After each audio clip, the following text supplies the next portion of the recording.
Olá, pessoal! Sejam muito bem-vindos a mais um episódio do Hipocratizando Discute. Hoje o tema é um grave problema de saúde pública, o qual é representado pelo Julho Amarelo, mês da conscientização sobre hepatites virais. Para isso, temos o prazer de receber o Dr. Sidney Matsuoka, médico formado pela Casa, pela Universidade Estadual de Londrina em 2009, turma 57, Isso. infectologista pela PUC São Paulo e especialista em UTI. Muito obrigada, doutor, por ter aceitado o nosso convite. E para introduzir o assunto, doutor, o que seriam então as hepatites? Bom, se tratando especificamente de hepatites virais, né? Seriam principalmente aquelas infecções virais causadas por vírus específicos. Esses vírus específicos, ele tem como peculiaridade tropismo por células hepáticas. Então, é uma família de vírus em que o principal foco de ação deles seriam principalmente o hepatócito, as células do tecido hepático, né? Cada uma dessas partículas, espécies virais, ganha uma letra específica, né? E em se tratando de Brasil, depende um pouco da epidemiologia local mundial, a gente vai falar principalmente das hepatites A, B e C. As outras formas de hepatite, apesar de estarem presentes, são epidemiologicamente menos relevantes aqui no contexto brasileiro, né? Doutor, pegando esse ganchinho, então, quando a gente está pensando no Julho Amarelo, a gente então tem uma preferência pelas hepatites que a gente discute. Então seria A, B e C. Isso. Quais seriam as diferenças entre elas e por que elas são para a gente as mais preocupantes? Elas têm diferenças moleculares, né? Cada uma é de um tipo específico de material genético, de uma família específica, mas o que elas têm em comum mesmo seria realmente atacar o tecido hepático, o hepatócito, né? Agora, com relação à transmissão, varia um pouco de cada uma delas, né? Cada uma tem uma certa peculiaridade também. A hepatite A, seguindo na sequência do alfabeto, né? A hepatite A, ela vai ser característica de transmissão fecal-oral, tá? Então, é uma doença que pode acometer água contaminada, alimentos contaminados. Ganhou uma certa relevância porque nós atualmente estamos em surto de hepatite A. Se vocês pesquisarem, nós estamos agora no meio de julho, está ocorrendo um surto de hepatite A, definição de surto, um aumento significativo de casos, não esperado para aquela determinada região e naquele determinado período de tempo. Curitiba, São Paulo já declararam um surto de hepatite A. Só que esse surto tem uma característica um pouco diferente, tá? A hepatite A, por definição clássica, ela não é considerada uma IST. Não é uma infecção sexualmente transmissível. Porém, tem se observado nesses surtos que ela tem se proliferado, tem aumentado, principalmente na população de homens que fazem sexo com homens. Então, ela tem se comportando como uma IST, tá? Inclusive, tem uma coisa interessante, isso um outro docente da Infecto, o Dr. Felipe, estava comentando. Parece que tem alguns estudos em andamento relacionando aumento dos casos de hepatite A pós-eventos de parada do orgulho LGBTQIA+, lá. Se vocês pararem para pensar, acho que já foi umas 2-3 semanas que teve em São Paulo, e agora, se vocês procurarem na internet e forem ver surto de hepatite A em São Paulo, nós estamos em surto. Não estou querendo dizer que é simples causa e efeito, tá? Tem estudos em andamento e tal, mas o que a gente tem visto é um aumento nessa população específica relacionado principalmente a práticas de sexo não seguro, tá? Então, tem coisas a serem observadas. Isso é hepatite A. A hepatite A, ela também não cronifica, ou seja, se a pessoa pega ou cura ou morre, e usualmente ela costuma aparecer em surtos dessa forma, um pouco localizados, tal. E ela é imunoprevenível, porque tem vacina contra isso daí. Hepatite B também pode ser de transmissão sexual, essa claramente é uma IST, mas ela também está relacionada com acidentes pérfuros cortantes, com contaminação de fluidos biológicos, saliva, sangue, sêmen. Então ela é uma transmissão mais clássica IST. Só que também ela tem vacina, tanto a hepatite A quanto a hepatite B tem vacina e imunoprevenível. E aí a terceira maior, que seria a hepatite C de cebola, é uma hepatite que não é classicamente de transmissão sexual, não é de transmissão por fluidos biológicos, nada disso. Seria basicamente contato com sangue contaminado, tá? E é uma das 3 formas de hepatite, foi a que foi identificada por último. Ela foi identificada a partir de 88 e os primeiros testes sorológicos começaram a partir de 2002.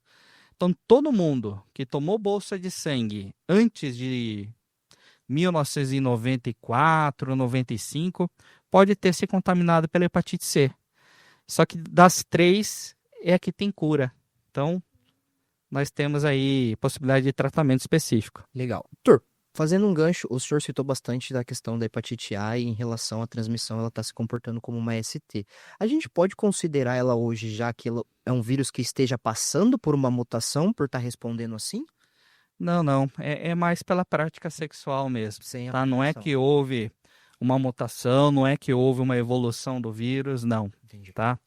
Então, para deixar a coisa mais clara, seria sexo anal seguido de sexo oral, né? Então, é por isso que ela está se comportando como uma IST, né?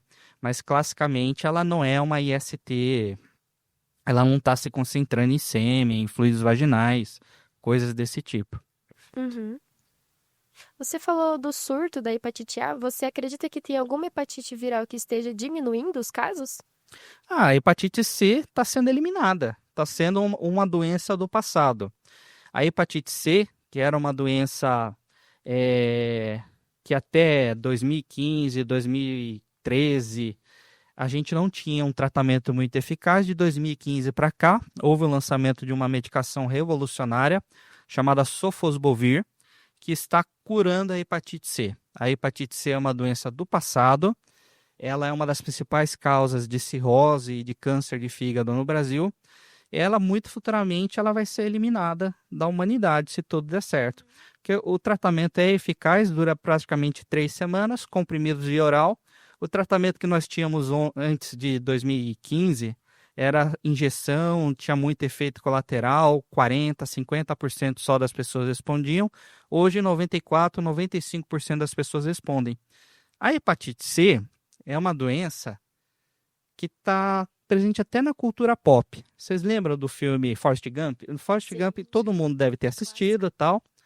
E tinha a história da Jenny, que era a companheira do Forrest, a amada do Forrest e tal.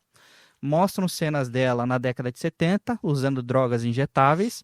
Lá nos Estados Unidos, década de 70, década de 80, principalmente heroína, compartilhamento de agulhas, era muito frequente.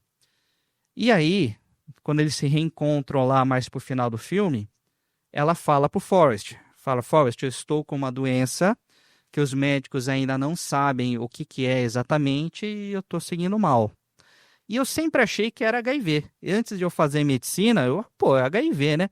Mas aí depois eu comecei a pensar, se fosse HIV, era uma doença de transmissão vertical, é uma doença de transmissão sexual. Então ia ser um final do filme triste pra caramba, porque aí a criança ia ter nascido com vírus, o Forrest ia estar contaminado e todo mundo ia morrer. Nós estamos falando de um filme que é na década de 80, início dos anos 90, final da década de 80, né? Aí eu pensei, poxa, que final triste, né? Pensando se fosse o vírus da AIDS, né? Não, era o vírus da hepatite C. O vírus da hepatite C ainda não tinha sido descoberto em 88, que é quando se passa o filme. É uma das principais causas de câncer de fígado e cirrose. Não é de transmissão sexual. Não é de transmissão sexual fácil, né? Depende da prática sexual. Se envolver sangue, alguma coisa muito importante, pode ocorrer a transmissão. Mas hepatite C, classicamente, dependendo da prática sexual mais comum, não é de transmissão sexual. E também não é de transmissão vertical. Tanto é que não faz sorologia para hepatite C no pré-natal. Então era uma doença que basicamente ficava restrita ao paciente, só era transmitida através de contato com sangue em moderada quantidade. Então ela tinha hepatite C, não era HIV. Olha só, viu? Infectologia é cultura também. É. Doutor, fazendo um link com isso, a gente viu que pode ser contaminado tanto pela hepatite A, B ou C, mas quando a gente fala de sintomas, o que um paciente contaminado vai apresentar de sintomas? E nas diferentes hepatites? Basicamente vai depender se a hepatite ela pode ser dividida em fase aguda e fase crônica, tá? Dessas 3, a hepatite A é que costuma aparecer como uma fase aguda mais exuberante, tá? Então vai ter aqueles sintomas clássicos de hepatite. Náusea, vômito, dor abdominal, icterícia, alteração de cor na urina, a urina fica escura, cor de Coca-Cola, as fezes costumam ficar bem claras, assim, brancas, esbranquiçadas mesmo. As 3 podem apresentar essa fase aguda, com características bem semelhantes a essas coisas que eu falei. Mas classicamente a gente vai ver isso mais na hepatite A. A hepatite B e a hepatite C, elas têm uma fase aguda, mas pouco exuberante. Muitas vezes a pessoa passa pela infecção aguda assintomática, praticamente assintomática, fica mal uns 2, 3 dias, nem procura ajuda médica, porque é algo de leve intensidade e tal, e só vai descobrir que teve contato com a doença quando ela cronifica, no caso da hepatite B, no caso da hepatite C.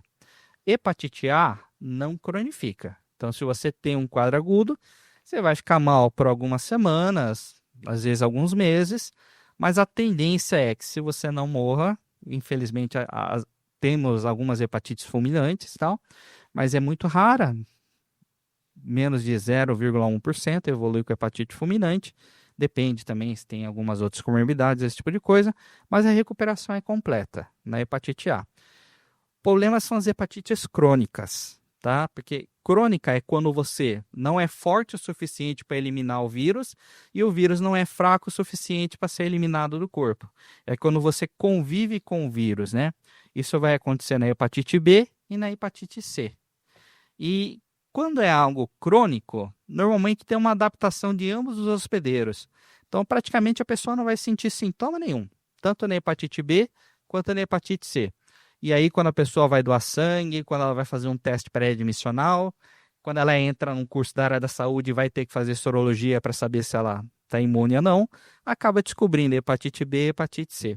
Hepatite A, normalmente a gente descobre pela epidemiologia, relato de situação sexual de risco, baixa condição fitossanitária na casa, hábitos de vida. E normalmente é tratamento sintomático. Não tem nada que você possa fazer, é aguardar a resolução do quadro da hepatite A. Na fase aguda das 3 doenças, é basicamente isso, tá? É aguardar suporte clínico, tá? Mas na hepatite A, qualquer uma das hepatites, tá? Se a pessoa tem o azar e acaba evoluindo com uma hepatite fulminante, é um dos critérios de transplante hepático. Então, pode evoluir mal, a ponto de ser necessário um transplante hepático. Problema: Londrina é a maior cidade do interior do Paraná. Aqui não se faz transplante hepático. Então, se o paciente necessitar de um fígado, teve uma hepatite aguda, com evolução para insuficiência hepática, ele vai ter que ser transferido para outra cidade. E olha só, Maringá aqui do lado faz. Então, Maringá consegue fazer, Londrina não faz. Mas Maringá faz, pelo que eu entendi, pacientes mais eletivos, pacientes que não estão na urgência. Na urgência, Curitiba. Uhum. Que bacana. Você sabe por que Londrina não faz? É um transplante de altíssima complexidade. Tá? Precisaria de uma equipe treinada, uma equipe de suporte. Eu creio que Londrina tenha pessoal capacitado, tenha capacidade técnica, estrutura humana, mas também depende da organização do serviço de saúde a nível municipal, estadual, federal, porque é uma coisa que tem que ser coordenado com a central de transplantes. Não é algo tão simples, não. Entendi. Então, não depende só de Londrina. Uhum. Doutor, o senhor levantou uma questão que eu achei sensacional. É a questão que a gente só descobre a hepatite quando a gente vai fazer alguma coisa. Eu já sou da área da saúde, formei como técnico em enfermagem e eu descobri que eu não sou reagente à vacina. O Isso. senhor poderia discorrer um pouquinho de como funciona essa questão da prevenção e o que acontece em pacientes, igual no meu caso, que não são reagentes, o que precisa ser feito? Como é que é o negócio? Não há nenhum tratamento específico contra a hepatite aguda, A, B e C, mas tem tratamentos imunopreveníveis. Tanto a hepatite A quanto a hepatite B, elas são passíveis de proteção através da vacina, tá? E um fato interessante é que na hepatite B, a gente consegue dosar a resposta imune à vacina. Então, a gente consegue, através de um exame de sangue, isso vale para todo profissional da saúde, eles têm que fazer o exame para se verificar se a pessoa está imune contra a hepatite B, que seria a dosagem do anticorpo anti-HBs. Essa dosagem de anticorpo anti-HBs, normalmente a gente fica triste quando um exame sorológico vem reagente, né? Mas esse aí a gente fica feliz, porque se você tem uma dosagem anti-HBs reagente, significa que você tem anticorpos contra a superfície do vírus da hepatite B e você está imune contra o vírus da hepatite B. Mas não é só questão de você ver se está reagente ou não está reagente. Na verdade, a definição infectológica correta de imunidade contra a hepatite B seria você atingir títulos de anti-HBs maior do que 100 durante mais de 6 meses. Tá? Então, se você olha lá na legenda do exame, ele coloca como reagente valores acima de 10. Tá? Mas os valores imunoprotetores só são atingidos quando estão acima de 100 por mais de 6 meses. E a resposta à vacina é individual.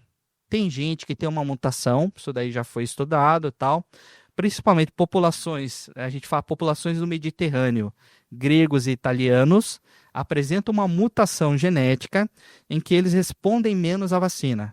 Durante as 3 doses, a gente aplica as 3 doses de vacina contra a hepatite B, mas especialmente nessa população do Mediterrâneo, não tem uma resposta adequada. As pessoas simplesmente não criam anticorpos protetores, tá? Mas isso é um problema? É assim, é uma característica da pessoa. A gente até tenta vacinar de novo, mas se não houve resposta, não vai responder. Assim como tem de olho claro, olho escuro, pele clara, pele escura, tem gente que responde a vacina, tem gente que não responde a vacina. Mas isso não é exatamente um problema tão grave, porque na fisiopatologia da hepatite B, tem uma coisa interessante, que é assim, quanto mais cedo você entra em contato com o vírus, maior a chance de você desenvolver uma hepatite B aguda e cronificar. Tanto é que uma das primeiras vacinas que a criança ganha ao nascer, nas primeiras 24 horas, é vacina de hepatite B. Porque se ela entra em contato com o vírus da hepatite B no primeiro ano de nascimento, a chance dela desenvolver uma hepatite B aguda e cronificar é de mais de 95%. Após os 18 anos, mesmo que ela não tenha sido vacinada, com a maturidade do sistema imunológico, inverte a estatística. Mesmo que você não tenha sido vacinado, que você não tenha imunidade prévia contra a hepatite B, se você entrar em contato com o vírus da hepatite B, a chance de você desenvolver uma hepatite B aguda e cronificar é de menos de 5%. Então não é algo assim que você precisa ficar muito encanado e tal, mas não há muito o que fazer. A gente tenta fazer mais um esquema de dose dobrada. Tem vários esquemas de se tentar gerar resposta imune, mas tem gente que não gera. E aí é tomar cuidado. Mas Eu acabei fazendo o protocolo de 1 mês, aí testa de novo, isso. vacina de novo, e no terceiro mês, e aí faz o reteste. Mas acabei Mas não, só reagente mesmo. Não gerou resposta, né? Exatamente. Mas aí, felizmente, a gente imagina que mesmo você não tendo a resposta imune, se por um acaso você entrar em contato com o vírus, o prognóstico é bom. A gente não espera que nada de ruim vá acontecer, tá? Mas é uma informação importante, principalmente para profissionais da saúde, porque sabidamente, se você já sabe que não gera resposta imune, se você sofrer um acidente pérfuro-cortante de um paciente portador de hepatite B crônica, é uma indicação formal de imunoglobulina. Imunoglobulina são anticorpos artificiais, que a gente fala, que procura eliminar a doença no contato recente. Então, a gente faz isso, por exemplo, a filhos de mães portadoras de hepatite B crônica. Lembra? Hepatite B crônica faz parte do pré-natal, justamente por causa da estatística que eu falei. Se a mãe é portadora de hepatite B crônica, se a gente não fizer nada, a criança nasce com hepatite B. Então, quando a criança nasce, ela é submetida a imunoglobulina e também a vacina. Então, se você sofreu um acidente pérfuro-cortante, você falou que gostaria de fazer cirurgia, né? Sim. Então tem que prestar muita atenção se o paciente é portador de hepatite B. Se você sofreu algum acidente pérfuro-cortante, algum acidente com fluido biológico, cair sangue em mucosa, olho, nariz, boca, está formalmente indicado imunoglobulina para você.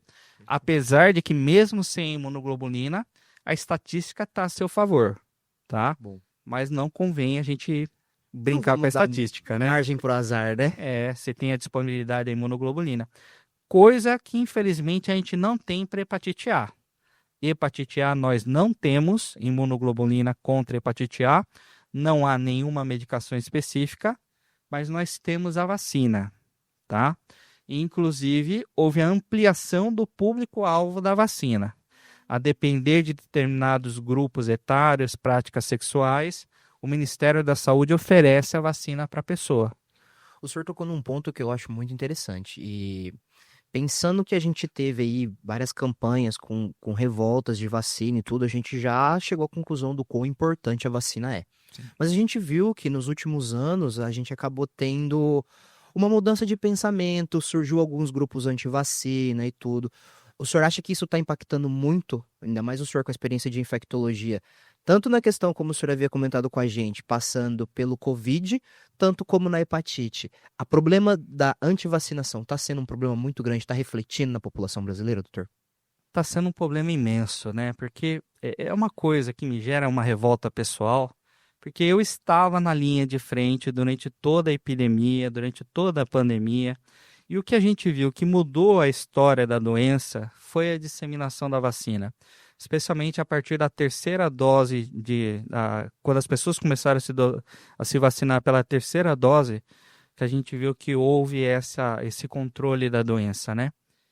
É assim, tem uma área da medicina especializada em imunizações? Tem, é infectologia. Junto com o pessoal da hemato também, imunologia e tal.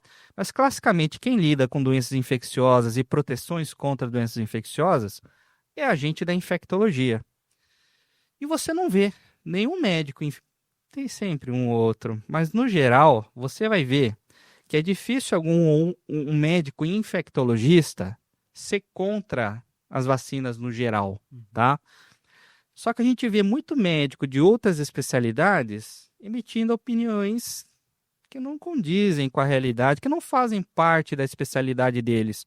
Por exemplo, eu não sou neurocirurgião, eu não sou a pessoa mais capacitada para emitir uma opinião a respeito de uma determinada técnica neurocirúrgica. Perfeito. Então eu simplesmente não falo nada. Se alguém me perguntar alguma coisa, eu vou dizer sabiamente, eu não sei. Mas o que a gente vê é que na vacina, com relação a vacinas, com relação à infectologia, eu sei que é uma cadeira básica, todo mundo tem que saber um pouco de infectologia, mas a gente vê um monte de colega falando um monte de abobrinha, falando um monte de coisa que não condiz com a realidade, porque não faz parte da especialidade deles. Eles não vivenciam a imunizações, as doenças infecciosas da forma como nós vivenciamos, né, infectologistas. Então, muitas vezes, eles emitem opiniões que, sinceramente, eu acho que são um desserviço. Eu acho que, em termos de saúde pública, o que mudou a história da humanidade foi a história, a disseminação de vacinas, né? Claro, vacinas são medicações, tem indicações, contraindicações, efeitos colaterais. Às vezes você precisa dosar sim, se um efeito colateral vale a pena o risco-benefício, né? Mas como regra geral, eu tenho que dizer que sim, que as vacinas valem a pena o risco-benefício para a maioria das situações, tá? Então... Você falou de ter contraindicação das vacinas, né? Na hepatite A e B, elas têm alguma contraindicação? Nenhuma contraindicação importante. A contraindicação que a gente costuma falar são principalmente para pacientes imunodeprimidos. Tem algumas vacinas que são de vírus vivo atenuado. A mais clássica delas é a vacina contra a febre amarela, em que a gente contraindica para pacientes imunossuprimidos em determinadas situações. Por exemplo, pacientes HIV com CD4 menor do que 250 está formalmente contraindicada a vacina contra a febre amarela. Pacientes fazendo quimioterapia, radioterapia, medicação imunossupressora também a gente contraindica. Mas são exceção da exceção. A maioria absoluta das pessoas, a princípio, ela tem que ter, consegue ter uma resposta imunológica. Lembrando que a vacina, a gente tem que pensar sempre em populações, não em indivíduos. A vacina ela vai atingir uma proteção máxima quando um determinado número de pessoas de uma determinada população atingir aquela cobertura vacinal. Isso é epidemiologia, gente, não é algo assim... As pessoas precisam entender que não é exatamente uma decisão individual. Para a vacina ter um efeito na população em si, precisaríamos que um determinado número de pacientes, isso varia de doença para doença, esteja vacinado, para que ocorra essa proteção. Tanto é que assim, já foi me falado um dilema ético. Suponha que você more numa vizinhança em que todos os moradores da sua rua pagam um vigilante que passa lá de moto durante a madrugada para vigiar a sua rua. Suponha que você fale, não, eu não quero participar desse projeto, eu tenho o meu direito individual de não ser cobrado por algo que eu não quero. Tá? Eu não quero que o meu vigilante ronde a minha casa durante a madrugada. Tudo bem, isso é um direito seu, você não precisa. Ninguém é obrigado a pagar um vigilante noturno para vigiar a sua casa. Porém, todos os outros moradores vão pagar e você vai ser beneficiado indiretamente por algo que você não está pagando. Sim. Então, eticamente, isso é uma atitude correta? Eu diria que não, porque você está sendo beneficiado a despeito das outras pessoas, né? Então, é a questão da vacina. Você não se vacinar, você está eticamente sendo beneficiado de alguma coisa que você não está contribuindo. Porque o correto seria, se você tomasse a vacina, você geraria uma resposta imune e beneficiaria toda a rua também. E assim, aí colocando nessa analogia do benefício ético, tem pessoas que mesmo se elas quisessem, elas não poderiam tomar a vacina, dada a história de imunossupressão, interações medicamentosas, esse tipo de coisa. Assim como na rua, suponha que você quer o serviço, você quer a proteção para sua casa, mas você está passando por uma condição financeira ruim, tal, você não conseguiria pagar. Então é uma outra situação, né? Quando a pessoa voluntariamente não se deseja se vacinar em detrimento de uma escolha individual que poderia prejudicar o coletivo. Porque se todo mundo se decidir não vacinar, aí a proteção não vai ser adquirida. Perfeito. O senhor levantou um ponto que eu acho sensacional, que é essa questão da conscientização. E a gente está em julho, né? Julho é o Julho Amarelo, a gente discute a conscientização da vacinação de hepatite.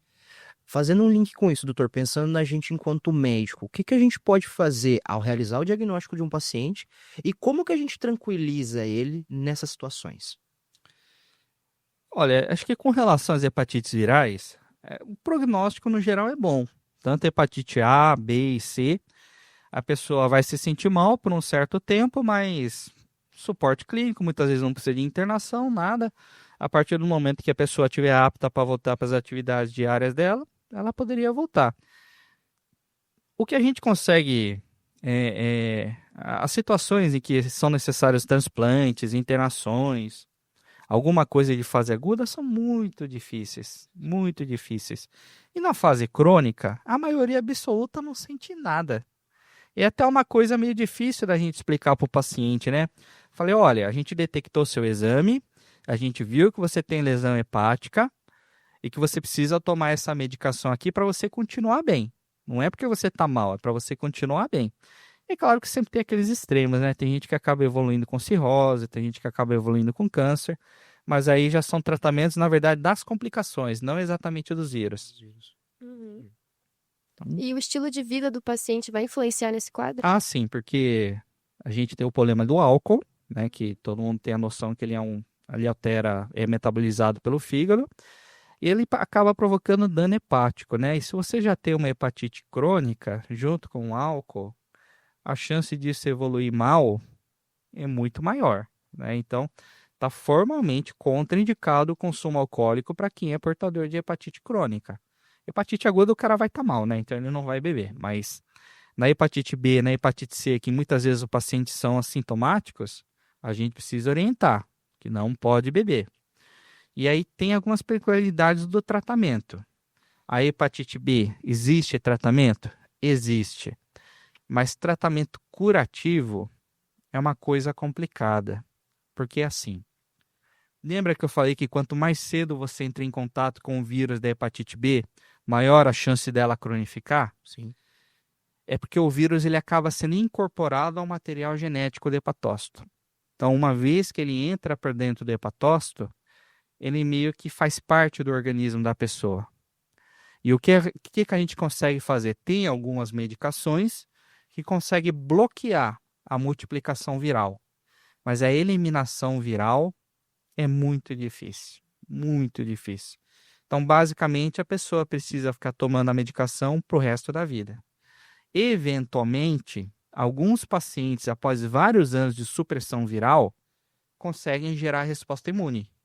Então, a gente vê alguns pacientes que, após vários anos tomando a medicação, o próprio sistema imunológico conseguiu segurar o vírus.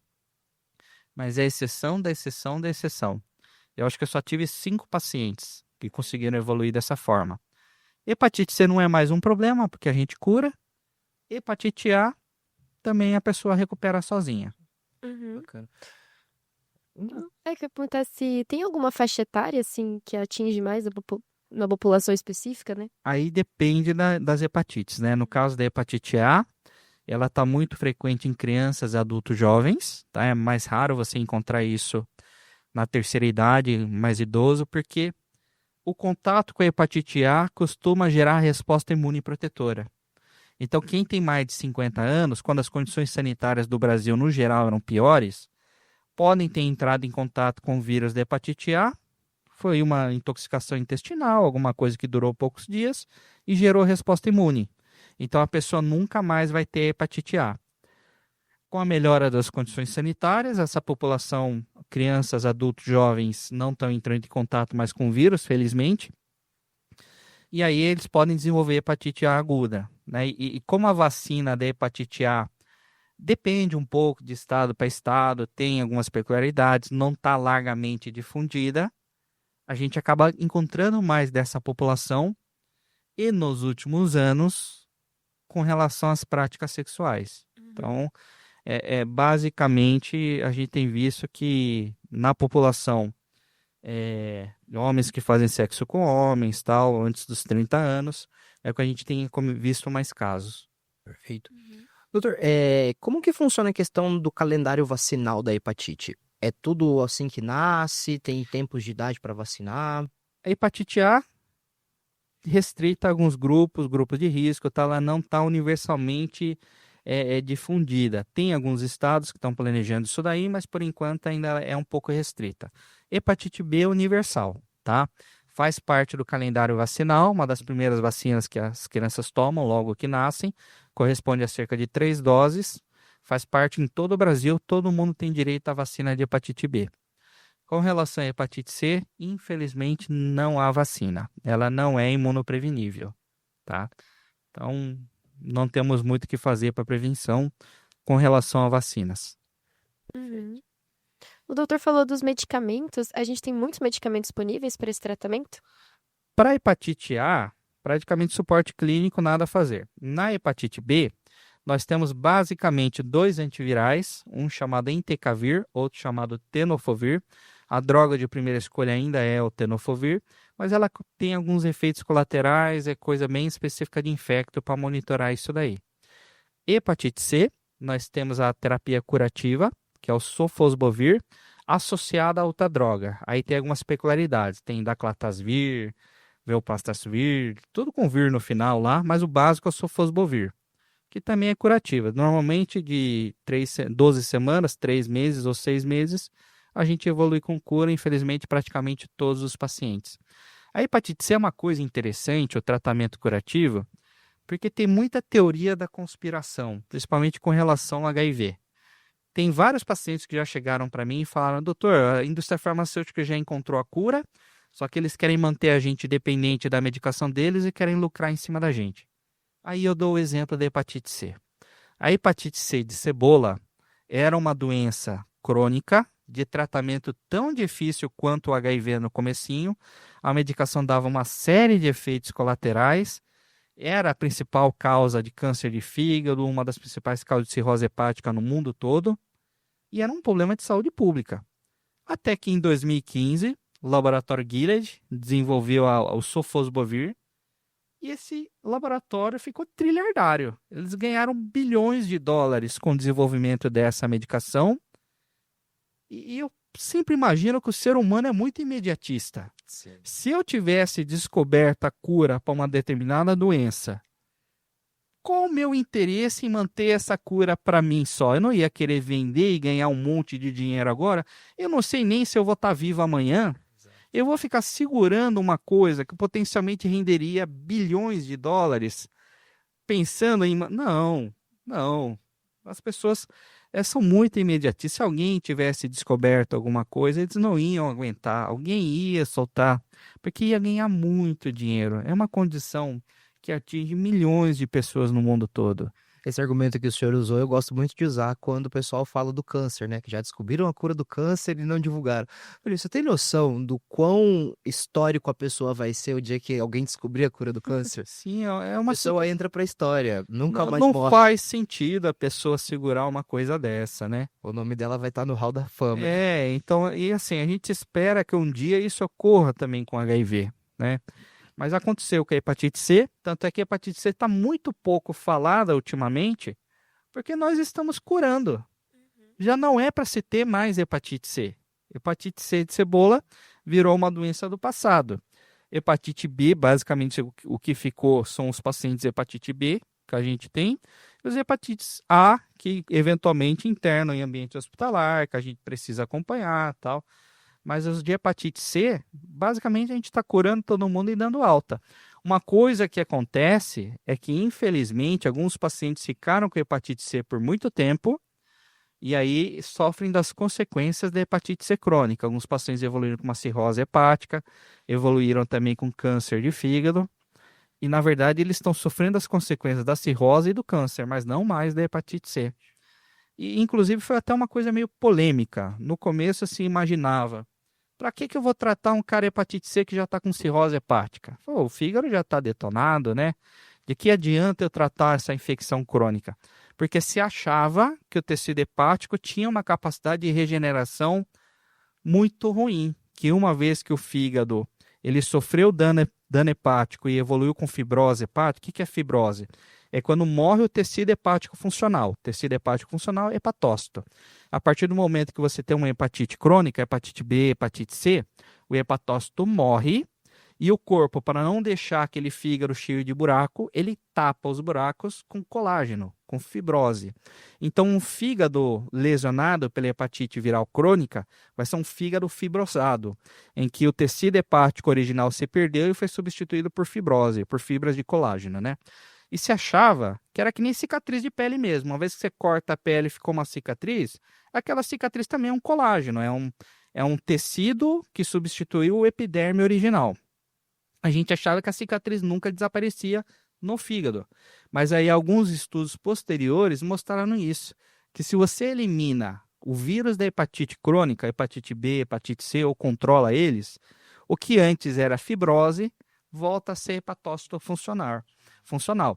É claro que isso depende de vários fatores. Se a pessoa é jovem, se a pessoa não bebe álcool, tá? Mas o que a gente conseguiu descobrir é que se você tratar hepatite B crônica, hepatite C crônica, no mínimo para de piorar o fígado e no máximo volta a tecido funcional em algumas situações, de maneira limitada, não é para todo mundo, mas a gente já teve pacientes que tinham uma ascite grave, que tinham pacientes com uma cirrose grave, que a gente conseguiu demonstrar através de exame de imagem a diminuição da área de fibrose.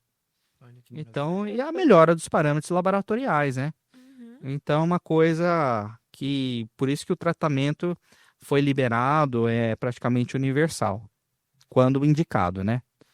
E que bom, o senhor levantou a questão do tratamento. Esse tratamento 100% SUS ou a gente ainda precisa...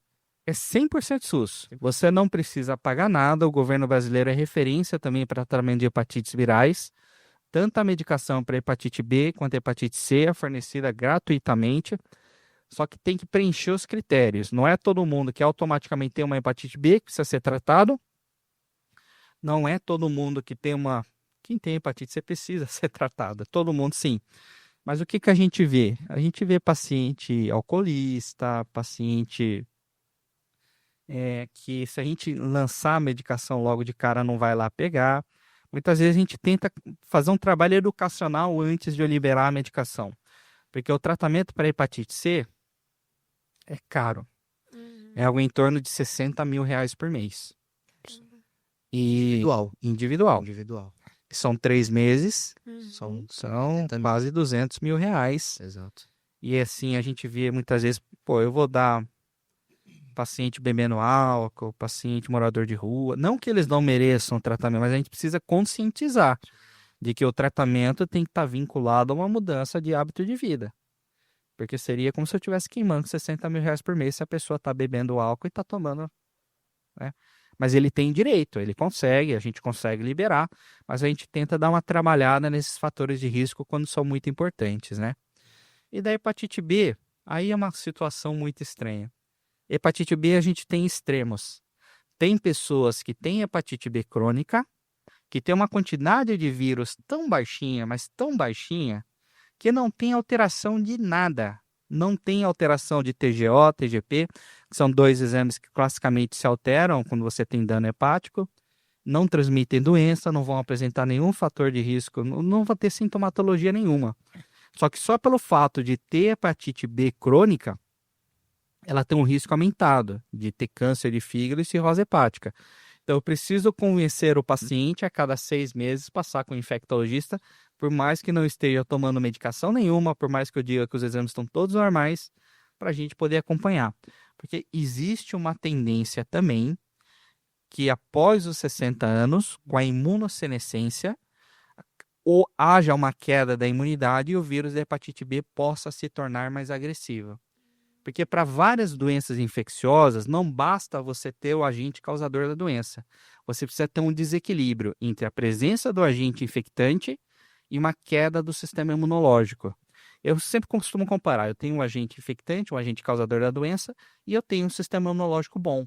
Se eu tenho um sistema imunológico bom, por mais que eu tenha o agente causador da doença dentro de mim, eu nunca vou manifestar a doença. Mas a partir do momento que a imunidade cai, a doença aparece. Por exemplo, vocês já chegaram a ver alguma coisa a respeito de qual é a prevalência do HPV no Brasil? Papiloma vírus humano? Não, estatisticamente eu nunca cheguei a ver. Então, é uma doença viral de transmissão sexual, causadora de câncer do colo de útero, dependendo da cepa, ou causadora também de verrugas genitais. Se você digitar no Google lá, prevalência do HPV, população brasileira sexualmente ativa, chega a alguns estudos de 50% a 60% da população brasileira sexualmente ativa tem o vírus do HPV dentro da pessoa. Isso quer dizer que de 50% a 60% da população sexualmente ativa tem verrugas genitais ou tem câncer de colo de útero? Não. Porque se você tem um sistema imunológico eficaz, você nunca vai ter nenhuma dessas manifestações. Só que é aquele negócio. A gente nunca sabe quando vai cair o nosso sistema imunológico, né? Exato. Então, por isso que foi introduzida a vacinação contra HPV no calendário vacinal. E notem que a vacinação é justamente na população pediátrica, antes dela ter a primeira relação sexual e se expor ao vírus. Então, é uma maneira da gente garantir uma imunidade permanente. Inclusive, uma das coisas que o pessoal fala, existe vacina contra câncer? Existe. A vacina contra o HPV. Se você se protege contra o HPV e está muito claro a relação causal entre a presença das cepas causadoras de câncer de colo de útero em virtude da infecção do HPV, se você protege contra o HPV, você vai proteger contra o câncer de colo de útero. Países em que a cobertura vacinal contra o HPV é eficaz, têm menores taxas de câncer de colo de útero. Olha só que legal. Então, e é um benefício indireto de uma prevenção de uma doença infecciosa. Perfeito. Isso é muito bom. Alguma pergunta? Não. Tá. Doutor, pensando então na questão do Julho Amarelo, né? A questão da conscientização. O que a gente precisa conscientizar a população? O senhor trouxe algumas coisas da questão do tratamento, tudo, mas qual que é o nosso grande foco hoje na conscientização? É prevenção? É vacinação? É prevenção. Eu acho que tudo que você consegue prevenir antes de acontecer algum dano é melhor para todo mundo, tá? Então, saber que a hepatite A pode ser uma IST, uma infecção sexualmente transmissível. Então, cuidado com quem você se relaciona, cuidado com as suas práticas sexuais. Eu acho que assim, cada um é livre para fazer o que quiser, mas é nosso papel como profissionais da saúde saber os riscos que a pessoa está se expondo e ter esse papel educacional. Isso vale para hepatite A, isso vale para hepatite B, vale um pouquinho para hepatite C, dependendo da prática sexual. Lembrando que hepatite A tem vacina, hepatite B tem vacina, hepatite C não tem vacina, mas tem tratamento. Mas dessas 3 formas de hepatite, a e a B são as que epidemiologicamente são mais importantes, né? O pessoal precisa saber da existência. O pessoal nem sabe da existência. Felizmente, hepatite B, como faz parte do calendário vacinal, a maioria da população já está vacinada e é de vacinação universal. São muito raros os casos de hepatite B aguda que a gente tem visto. O que a gente tem visto é o pessoal com hepatite B crônica e usualmente é uma população com mais de 40 anos. Tem uma situação que a hepatite B ela tem algumas concentrações geográficas. Aqui no Brasil, oeste do Paraná, oeste de Santa Catarina, região norte, principalmente região amazônica, Rondônia, Acre, Amazonas, tem uma concentração maior de hepatite B. E são coisas que, não hepatite B aguda, hepatite B crônica, né? Usualmente eram mulheres na década de 60, 70, que eram portadoras de hepatite B, assintomáticas, e muitas ficam assintomáticas porque não tem o hábito alcoólico tanto quanto os homens. Então, essa mulher é portadora de hepatite B, mas ela nunca foi de beber. E vai ficar anos sem ter nenhum sintoma. Mas aí, mulher em idade fértil vai tendo vários filhos, a chance dos filhos nascerem é alta. Então, a gente encontra famílias inteiras contaminadas com o vírus da hepatite B. Então, a gente acaba encontrando, mas agora na população mais idosa, né, com mais de 50 anos, quando a gente descobre hepatite B, pede pesquisa nos irmãos, pesquisa na mãe, acabam às vezes encontrando. Eu tinha um ambulatório de hepatite B em São Paulo que era até engraçado, às vezes era reunião de família. Reunia lá um primo, encontrava com outro primo lá na sala de espera. Eu tinha famílias inteiras contaminadas. Caramba. Tem um outro fator de risco interessante, asiático é fator de risco, tá? Por quê? Então, tem um fato interessante que assim, tem uma prevalência maior sudeste asiático, China, Japão, Coreia, isso antes da vacina, tá? Então é uma população proveniente dessas regiões mais idosa, né? Outra hipótese, é claro que a gente não tem como comprovar isso daí, são hipóteses, que é o seguinte: antes dos japoneses virem para o Brasil, eles saíam unicamente de um único porto no Japão. Então todo mundo que ia emigrar para o Brasil, década de 30, década de 20, 30, 40, eles ficavam num alojamento que ficava num único porto do Japão. Era uma viagem que durava 3 meses, pensa no início do século passado. E já se existiam algumas vacinas. Então eles faziam uma triagem médica nessa população que ia emigrar para o Brasil, viam quem tinha condições de suportar 3 meses de uma viagem de navio, e existia vacina contra a varíola naquela época. Então eles vacinaram contra a varíola nessa população que ia emigrar para o Brasil. Só que naquela época não se tinha um conhecimento de asepsia muito bom e eram feitas vacinações em massa, com esterilização da agulha de maneira não muito correta.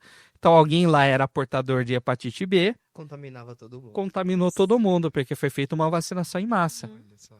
E assim, principalmente as mulheres, né? Elas eram portadoras do vírus da hepatite B, não costumavam beber álcool que nem os homens, passavam anos sem ter sintomas nenhum, mas tinham filhos. E os filhos nasciam com hepatite B. Então tem famílias inteiras descendentes de japoneses que têm hepatite B. Se você vê a prevalência da hepatite B na população, tá, é maior, é fator de risco. Mas assim, isso estamos falando de coisas acontecidas há mais de 40, 50 anos atrás. Quando você faz a vacina e a imunoglobulina, você bloqueia a cadeia de transmissão. Então, isso era um fator de risco importante para a população nascida na década de 50, 60. Essas pessoas já estão envelhecendo e estão morrendo, então já não é mais tão estatisticamente prevalente, porque a vacina e a imunoglobulina surgiu depois, né? mas eventualmente a gente encontra e ainda tem uma certa relevância estatística.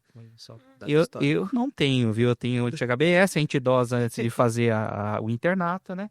Então, felizmente, eu não tenho e eu tenho resposta imune boa. Olha que coisa boa. Então, mas tem alguns países que concentram essas infecções. Por exemplo, o país com a maior concentração de hepatite C crônica do mundo é o Egito. E lá também, ao que tudo indica, foram devidos à asepsia incorreta de vacinações em massa. Parece que na década de 70, o Egito testou uma vacina contra a esquistossomose. Um negócio assim, esquistossomose é um problema sério lá. Era, né?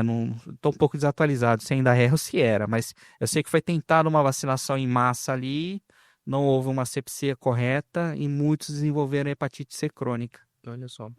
Então, quando a gente fala, então a vacina não tem riscos, estou falando no caso do Brasil. No Brasil, as condições sanitárias do Brasil... Tem coisa que a gente...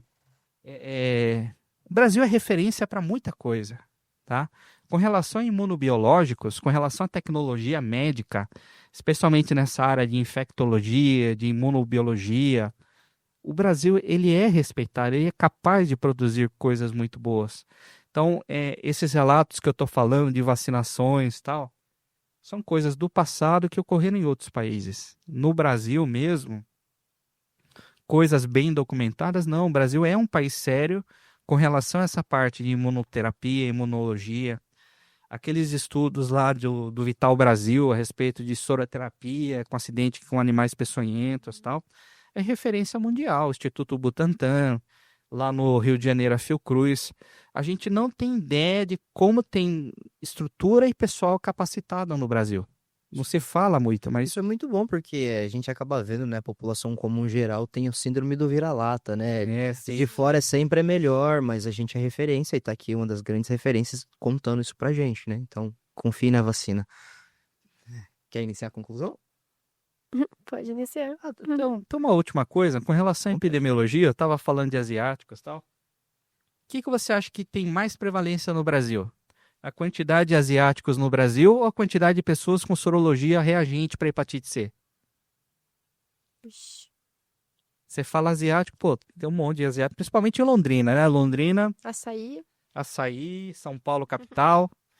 Com a sorologia positiva para hepatite C. Eu não estou falando de doença ativa, estou falando de sorologia. Eu acho que tenha mais sorologia, mais pacientes com Tem mais gente com sorologia, os estudos epidemiológicos mostram que tem mais gente com sorologia reagente para hepatite C do que asiáticos no Brasil. Asiáticos no Brasil a gente parece que tem bastante porque a gente está concentrado. Concentrado em Londrina, em universidades, por aí. Mas a gente é mais ou menos 1%, 1,5% da população. Alguns estudos epidemiológicos de sorologia de hepatite C em bancos de sangue mostram valores 1,5%, 2% da população dos doadores tem sorologia reagente para hepatite C. Aí vai algo interessante. O fato de você ter reagente à sorologia significa que você tem hepatite C? Não necessariamente. Porque quando você entra em contato com o vírus da hepatite C, 60%, 70% da pessoa cronifica. Mas 25%, 30% tem cura espontânea. Então tem gente que tem sorologia reagente, mas não é portador de hepatite C. Doutor, o senhor tocou nesse assunto agora, não é o foco do nosso episódio, mas fazendo um link. Então, esse paciente ele pode se tornar um doador de sangue futuramente ou ele está impossibilitado? Não, a gente, por triagem, para pecar por excesso, a gente rejeita bolsas de sangue que vêm com sorologia reagente. Ah, entendi. Tá? Então, é melhor sempre pecar pelo excesso. Se veio reagente, tem 60% de chance da pessoa realmente ter o vírus e 40%, 30% de não ter, mas a gente não arrisca. Entendi. Então, legal. Heitor, estamos caminhando para o final. Eu acho que o senhor esclareceu muito bem para a gente tudo que a gente precisava em relação à hepatite. E queria saber se o senhor tem alguma mensagem para deixar, tanto para os profissionais de saúde, estudantes, para a própria população como um geral. Gente, se vacinem contra as hepatites virais que tem essa possibilidade, gente. Se for oferecido para você vacina para hepatite A, vacina para hepatite B, vacinem, gente, porque depois que pega a doença e cronifica, muda a vida do paciente, tá? Então é uma doença imunoprevenível, tem seus critérios de vacinação. Se por acaso, infelizmente, se acontecer a contaminação, tem tratamento específico quanto necessário, mas é um estresse que você poderia evitar se você tomar cuidado para não pegar a doença, especialmente com a vacina, especialmente com relação às práticas que a gente sabe que são fatores de risco clássicos. Maravilha. Uhum. Boa pergunta. Não. Finalizamos. Então, estamos caminhando para o nosso final. Gostaria de agradecer ao Dr. Sidney pela presença, nosso programa Hipocratizando, nossos colaboradores, né, a Baron Med e a Lumine, que é formada pelos nossos ex-alunos de medicina. Queria agradecer a todo o pessoal que está aqui no nosso backstage, cuidando de toda a assistência por trás. Eles estão atrás das câmeras, mas são extremamente importantes. E esse foi mais um episódio do Hipocratizando. Discute. Obrigado.